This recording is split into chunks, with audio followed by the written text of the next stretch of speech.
उत्तर प्रदेश के एक छोटे से गांव में गंगा के किनारे बसी ये कहानी समय से परे है। एक अंधे बेटे का अटूट विश्वास, एक माँ का प्यार और एक श्रापित मंदिर जो इंसानी रूह को परखता है। ये सिर्फ देवताओं और खजाने की नहीं, बल्कि इंसान के अंदर के अंधेरे और उजाले की कहानी है। ये लालच और भक्ति की परीक्षा है, जहाँ अमृत सोने में नहीं, बल्कि इंसान के दिल की पवित्रता में छिपा है।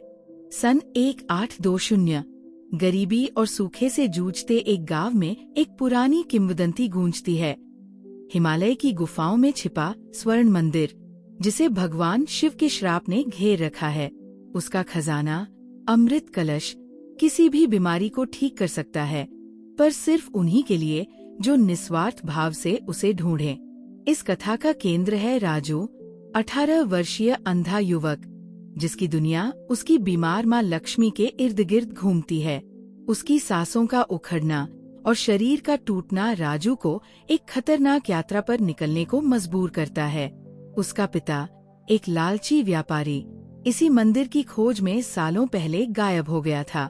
पर राजू का प्यार डर पर भारी पड़ता है। वो वादा करता है, माँ, मैं तुम्हें बचा के लाऊंगा। और गंगा की ध्वनि और एक दिव्य भजन, ओ नमः शिवाय, के सहारे अज्ञात की ओर बढ़ जाता है। अंधापन, जिसे कमजोरी समझा जाता है, राजू की ताकत बन जाता है। उसकी तेज सुनने की शक्ति जंगली जानवरों की आहट और हवा के संकेतों को पहचान लेती है। किस्मत से उसे 2 साथी मिलते हैं, भोला, एक वफादार कुत्ता जिसके गुर्राने से खतरे दूर भागते हैं, और कालू, एक धूर्त गाइड जिसके हाथ पर सांप का टैटू और दिल में धोखा है।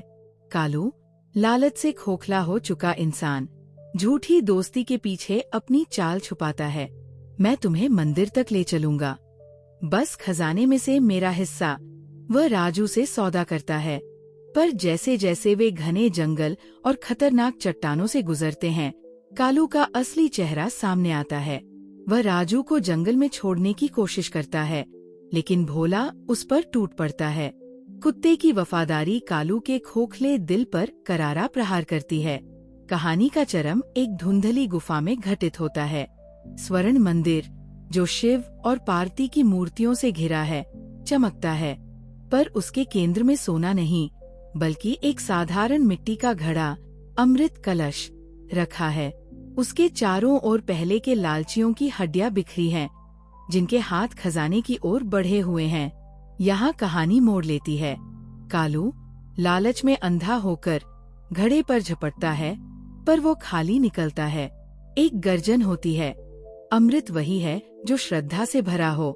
राजू को याद आता है, उसकी जेब में गंगाजल है। वह उसे घड़े में डालता है। घड़ा चमक उठता है, जादू से नहीं, बल्कि एक संदेश से। अमृत वह विश्वास था जो राजू ने अपने साथ लाया था। कालू का अंत नैतिक सिखाता है। वह सोने की मूर्ति छूता है और शिव का श्राप उसे पत्थर में बदल देता है। लालच की मूर्खता का स्थायी प्रमाण। राजू गांव लौटता है, मिट्टी का घड़ा लिए। पुजारी हैरान रह जाता है जब लक्ष्मी गंगाजल पीकर चमत्कारिक रूप से ठीक हो जाती है। रहस्य खुलता है, अमृत कलश कोई खजाना नहीं था, वह राजू का निस्वार्थ प्यार था। वह विश्वास जिसने साधारण पानी को अमृत बना दिया। एक मार्मिक दृश्य में गुफा में राजू के पिता का कंकाल दिखता है, जो सोने को थामे हुए है। अंतर साफ है, एक बेटे के विश्वास ने जान बचाई, एक पिता के लालच ने उसे मौत दी। यह कथा पौराणिक होते हुए भी सनातन सत्य बयान करती है। स्वर्ण मंदिर एक माया है, ठीक उसी तरह जैसे धन दौलत मोक्ष का वादा करके विनाश देती है। राजू का अंधापन समाज की आंखों पर पड़े पर्दे का प्रतीक है। हम देखने के चक्कर में अदृश्य सत्यों को अनदेखा कर देते हैं। शिव का श्राप सीख देता है, लालच इंसान को पत्थर बना देता है, और विश्वास उसे भगवान। चमकती झूठी दुनिया में राजू की यात्रा हमें याद दिलाती है कि सच्चा खजाना वही है जो हमारे अंदर है।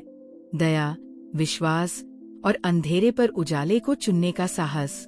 यह कहानी गंगा की धारा की तरह कई सतहों पर बहती है। पुराण, रहस्य, भावना, लेकिन इसकी जड़ इंसानियत में है।